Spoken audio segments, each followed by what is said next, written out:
Hey, it's Matt and Melissa, two English teachers stuck in a house. And we're continuing with Romeo and Juliet. We're on Act 3.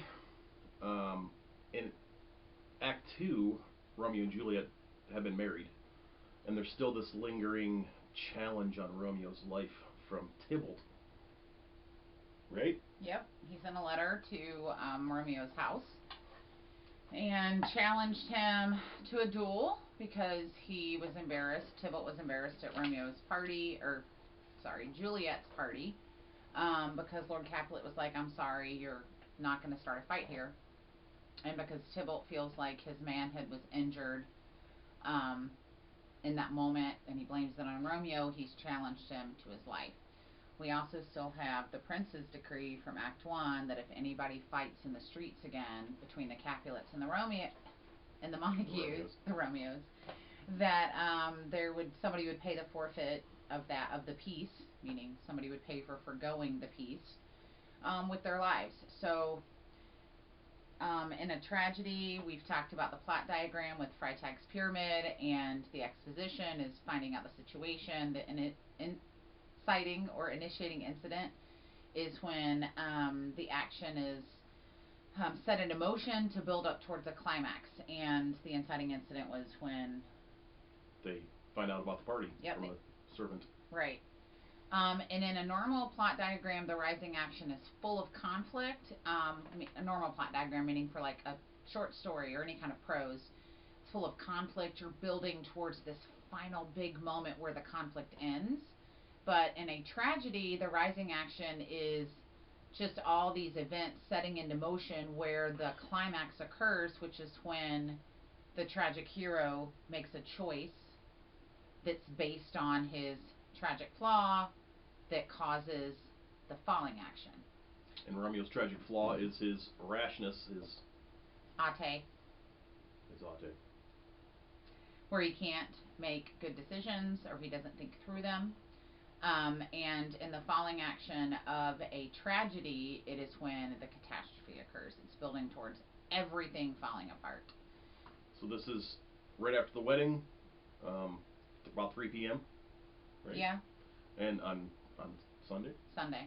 And Benvolio and Mercutio are in the street wondering where Romeo is. I pray thee, good Mercutio, let's retire. The day is hot, the capels are abroad, and if we meet we shall not escape a brawl. For now these hot days is the mad blood stirring. Thou art like one of those fellows that, when he enters the confines of a tavern, claps me his sword upon the table and says, God, send me no need of thee. And by the operation of the second cup, draws him on the drawer, when indeed there is no need. Am I like such a fellow? Come, come, thou art as hot as a jack, and thy mood is any in Italy, and as soon moved to be moody, and as soon moody to be moved. And what too? Nay, and there were two such, we should have none shortly, for one would kill the other. Thou? Why, thou wilt quarrel with a man that hath a hair more, or hair less in his beard than thou hast.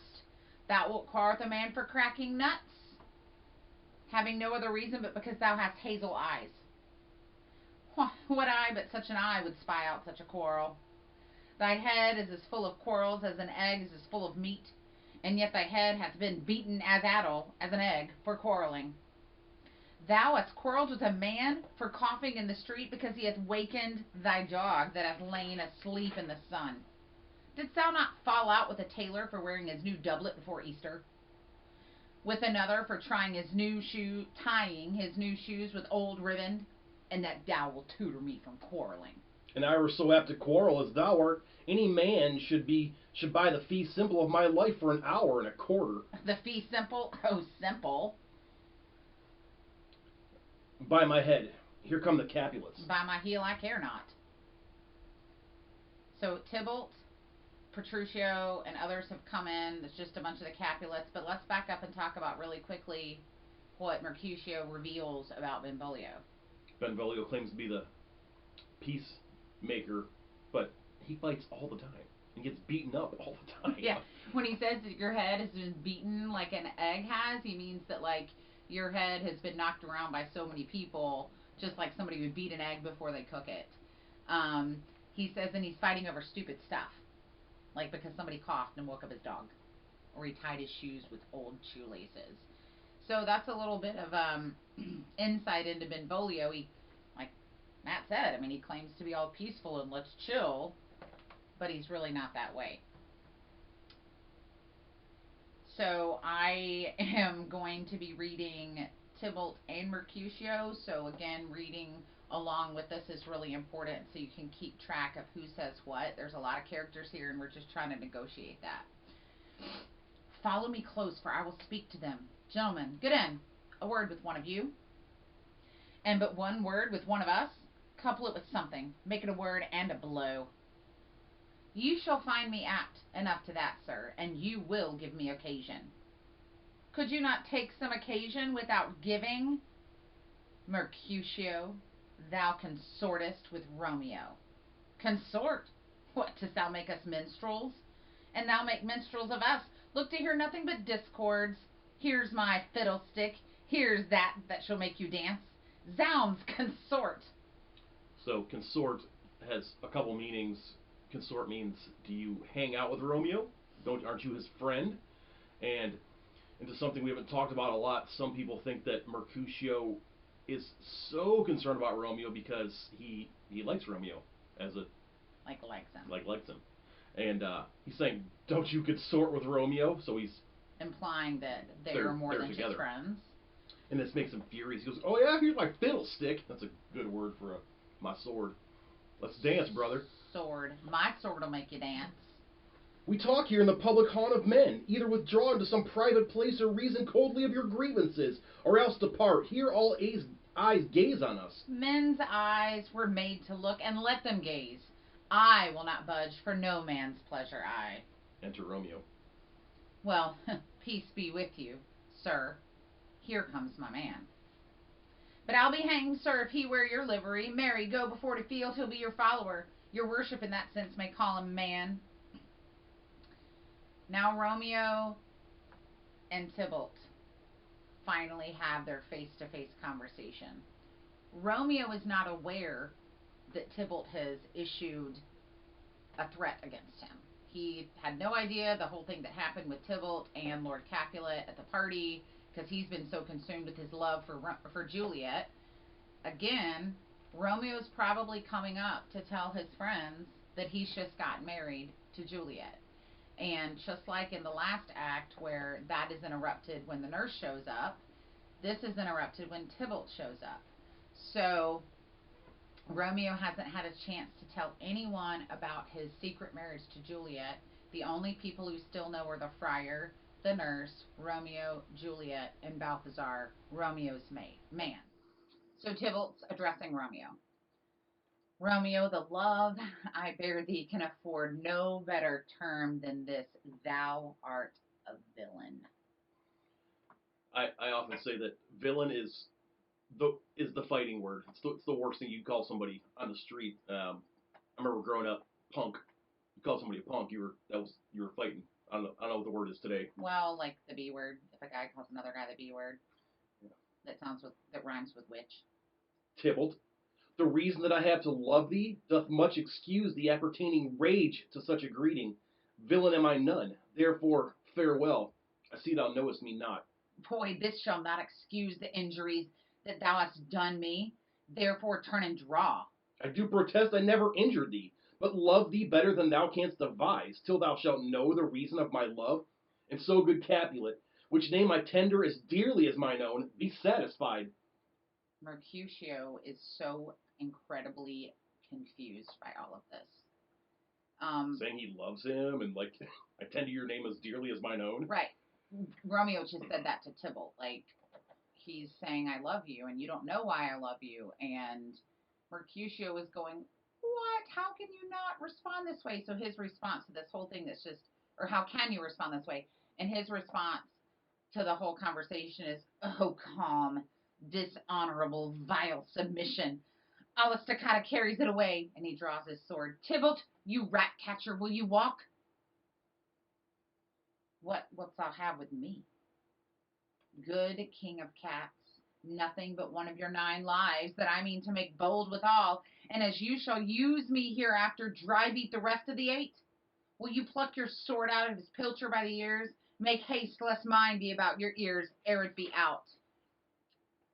Tybalt says, I am for you. Good, General Mercutio, put thy rapier up. Come, sir, your passado. And they fight. Mercutio and Tybalt fight. So, one moment, really quickly. Mercutio mentioned in the last act that Romeo would not be fit to fight Tybalt because he was so consumed with Cupid or not consumed with Juliet because he was so plagued with the beau boy's butt shaft. Like he had been he's got hearts in his eyes and he's become effeminized or effeminate because he is in love. And so Tybalt questioned Romeo's ability, not Tybalt, Mercutio questioned Romeo's ability to fight Tybalt anyway. So he's so furious that he's talking to his friend this way, he's going to fight for him if he's not going to fight. Or he's defending his honor, which is a very man to a woman kind of thing. Right. He's defending Romeo's honor, yes. So they're fighting, and Romeo says, Draw, Benvolio, beat down their weapons. Gentlemen, for shame forbear this outrage. Tybalt, Mercutio, the prince expressly hath forbid this bandying in Verona's streets. Romeo steps between them. Hold, Tybalt, good Mercutio. And then, under Tybalt's arm, Mercutio blocks... Romeo blocks Mercutio's, what's it called, his block. And, right? Yes.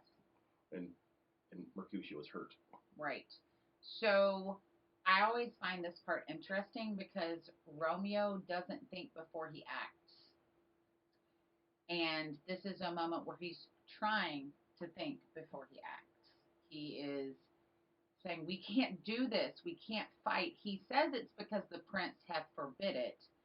But what's really going on here? Why doesn't he want to fight Tybalt? And why is he so upset that Mercutio You probably shouldn't kill your wife's cousin on the day of your wedding. Right. He knows there's much bigger implications. And again, because Mercutio and Benvolio don't know any of this, they are completely in the dark. Things are not what they seem. We've talked about motifs. This is one of those motifs. Like, Mercutio and Benvolio are still confused. They have no idea why Romeo's not responding to this fight. I mean, you have to. You can't not answer a challenge on your life, a duel. And so when Romeo steps in to try to stop them from fighting, like Matt said, Tybalt is swinging at Mercutio, and Mercutio is trying to block it, but when Romeo steps in, he prevents Mercutio from blocking it, and Tybalt stabs Mercutio. So, Mercutio says, I am hurt, a plague on both your houses, I am sped. Is he gone and hath nothing? What, art thou hurt? Scratch, Mary, 'tis enough. Where's my page? Go, villain, fetch a surgeon. Courage, man, the hurt cannot be much. No, 'tis not so deep as a well, or nor so wide as a church door, but 'tis enough. 'Twill serve. Ask for me tomorrow, and you shall find me a grave man. I am peppered, I warrant, for this world.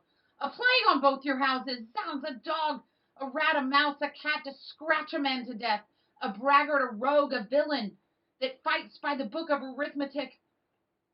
Why the devil came you between us? I was hurt under your arm. I thought all for the best. Help me into some house, Benvolio, or I shall faint. A plague on both your houses. They have made worms meat of me. I have it, and soundly too. Your houses. And then Mercutio exits with Benvolio. Several good things in what Mercutio just says. I tell kids that the pun of the play is, if you ask for me tomorrow, you should find me a grave man. So a grave man could be one who's buried in a grave, or a sad man. Mm-hmm. And Mercutio is always joking around, and he's still kind of his ears. A scratch, but 'twill serve. It's enough. Like this will. You've made worms meat of me. And this is kind of off and not very important, but I love when he says, I'm peppered.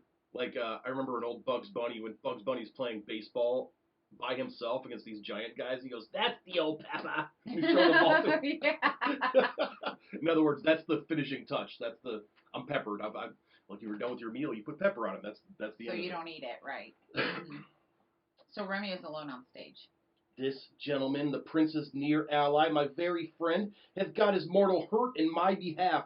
my reputation stained with Tybalt's slander. Tybalt, that an hour hath been my cousin, oh, sweet Juliet, thy beauty hath made me effeminate, and in my temper softened valor's steel.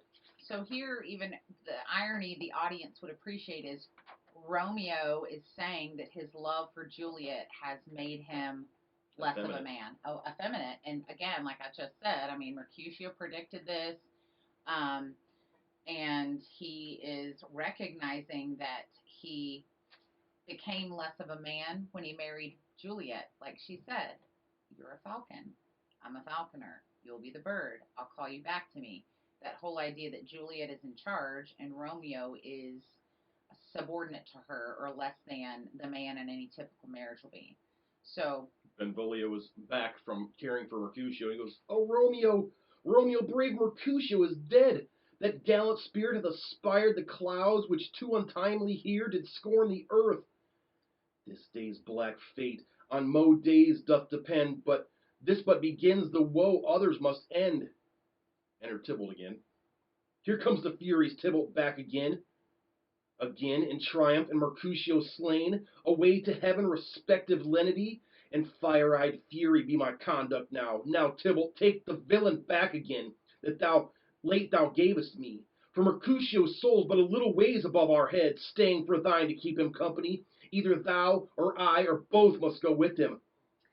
thou wretched boy that didst consort him here shall with him hence. This shall determine that.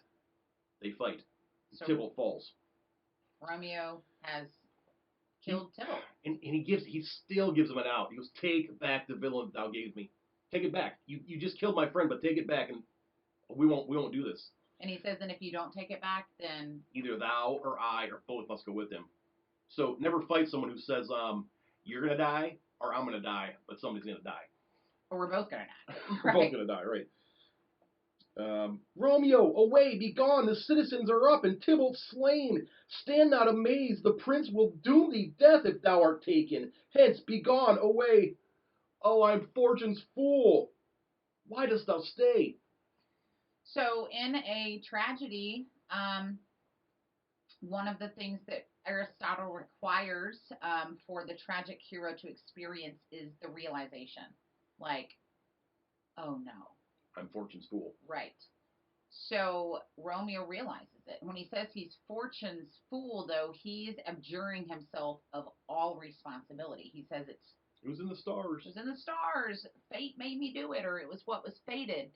So going back to that Freytag's pyramid and the plot diagram, the climax I defined in a tragedy is when the tragic hero makes a choice that starts all the bad stuff happening. So his choice was to what? Not fight and then fight. To fight. Yes, not fighting was like you have this hope that like maybe it won't happen. And then he chooses.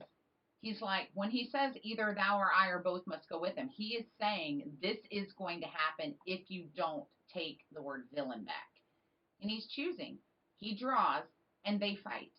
And so at this point, he's chosen because of his rashness, because of his emotion-fueled decision-making. He's so hurt, he's grieving, he's angry. He feels responsible immediately for Mercutio's death. And he chooses.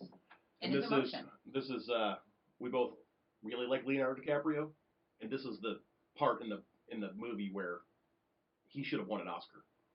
This is amazing the way he's like, either thou or I or both must go with him, and it's really good. Yeah, and then when he says I'm fortune's fool, the look in his eyes. He's the best crier. He is, but the camera zooms in. His eyes, he doesn't even say anything, but you see his eyes go from consternation and fury to complete and total, oh, what did I do? No. So, Tybalt fights Mercutio because Romeo doesn't want to, and Mercutio's sticking up for Romeo. And then Romeo gets in the way, and Mercutio dies because of Romeo. And then Romeo fights Tybalt, and Tybalt dies because of Romeo. And here come the Watchman and the Prince. Did you remember, or do you guys remember where Romeo says, "Oh my gosh, the Mercutio is one of the prince's kinsmen. Like they didn't just kill a random. Mercutio is not just a random friend that Romeo has. He's directly related to the prince. So that compounds things even more. Which way ran he that killed Mercutio? Tybalt, that murderer. Which way ran he? There lies that Tybalt. Up, sir, go with me. I charge thee in the prince's name. Obey." Enter the prince, old Montague, Capulet, their wives, and all. We haven't seen the parents since the very first act of the play. You be the prince. Where are the vile beginners of this fray? O noble prince, I can discover all the unlucky manage of this fatal brawl. There lies the man, slain by young Romeo, that slew thy kinsman, brave Mercutio. Tybalt, my cousin, oh my brother's child, oh prince, oh husband, oh the blood is spilled of my dear kinsman, prince, as thou art true for blood of ours, shed blood of Montague. Oh cousin, Benvolio, who began this bloody fray? Tybalt, here slain, whom Romeo's hand did slay. Romeo that spoke him fair bid him bethink how nice the quarrel was, and urged with all your high displeasure. All this uttered with gentle breath, calm look, knees humbly bowed, could not take truce with the unruly spleen of Tybalt, deaf to peace. But that he tilts with piercing steel at bold Mercutio's breast, who all as hot turn deadly point to point, and with a martial scorn with one hand beats cold death aside, and with the other sends it back to Tybalt, whose dexterity retorts it. Romeo, he cries aloud, hold, friends, friends part! And swifter than his tongue, his agile arm beats down their fatal points, and twixt them rushes, underneath whose arm an envious thrust from Tybalt hit the life of stout Mercutio, and then Tybalt fled. But by and by comes back to Romeo, who had but newly entertained revenge, and to it they go like lightning, for ere I could draw to part them, was stout Tybalt slain. And as he fell, did Romeo turn and fly. This is the truth, or let Benvolio die. He is a kinsman to the Montague. Affection makes him false. He speaks not true. Some 20 of them fought in this black strife, and all those 20 could but kill one life. I beg for justice, which thou, prince, must give. Romeo slew Tybalt. Romeo must not live. Romeo slew him. He slew Mercutio. Who now the price of his dear blood doth owe? Not Romeo, prince. He was Mercutio's friend. His fault concludes but what the law should end, the life of Tybalt. And for that offense, immediately we do exile him hence. I have an interest in your heart's proceeding, my blood, for your rude brows doth lie a bleeding. But I'll immerse you with so strong a fine that you shall all repent the loss of mine. I will be deaf to pleading and excuses, nor tears nor prayers shall purchase out abuses. Therefore use none. Let Romeo hence in haste, else when he is found, that hour is his last. Bear hence this body and attend our will. Mercy but murders, pardoning those that kill. Well, I like starting at the end. So the prince is going to immerse them with so stiff a fine that they'll never want to do this again. But this puts the prince at fault, because he promised if they fought again, the lords would die. And he's just going to fine them with money. So is the prince more after money? He should have killed the lords. And this sets him into the entire... Do you not agree? No, I mean, I do. I think that's one way to look at it. I think that he is now complicit in what continues to happen for the rest of the play. He also is acknowledging that, like, I mean, he's torn, because he asks the question. Mercutio is killed by Tybalt, and then Romeo kills Tybalt. So isn't that justice? Like, the original murderer, the person who started everything, is now dead. So Romeo just did what the law would have done anyway. That is actually Montague, Lord Montague's, Romeo's dad's argument that, like, no, wait. You would have just killed Romeo. I mean, you would have killed Tybalt anyway, because he started this whole thing. So really, justice has been served. And another minor or hidden plot line is Lady Capulet. She is overly excited that Tybalt is dead. Excited meaning upset, not like this excited. is her husband's nephew. People contend that Lady Capulet and Tybalt were having an affair, and actions later will add credence to this too. And she's like, "There's no way Tybalt could have been killed by one man. 20 men fought and killed him." She's like, I don't know. Well, even in line 143, Shakespeare gives us the option of interpreting it the way Matt just explained, because she says, "My brother's child, oh prince, oh husband." Like, there is a prince there, or the prince is there, her husband is there, but she's Possibly calling Tybalt her prince, her husband. She's very upset that he's dead. Also, Benvolio, when he's being used to tell everything that happened, he did that in the last fight scene in Act 1, because again, there's a lot of stuff going on stage, and in the audience you might not be able to tell what happened, and so Benvolio is truthfully reporting what occurred to the prince, but it's also for the benefit of the audience so they can keep straight, because this is pretty monumental here, exactly what happened. One thing he says that we don't see in any kind of stage directions is he says Romeo's knees were humbly bowed in front of Tybalt. So again, going back to why does Mercutio get so upset and say, "Oh, dishonorable, vile submission," it's because Romeo is bowing and pleading before Tybalt. It's just completely disgusting to Romeo. And so after hearing everything, the prince decides not only is he going to fine the families, but he's done what? He's banished Romeo from Verona forever. Yep. And what's really sad is that Juliet's just at home. She's just gotten married, and she's super excited because she's just gotten married, and they're supposed to have their wedding night that night. They haven't even consummated officially their marriage, and so she's at home, just a new bride.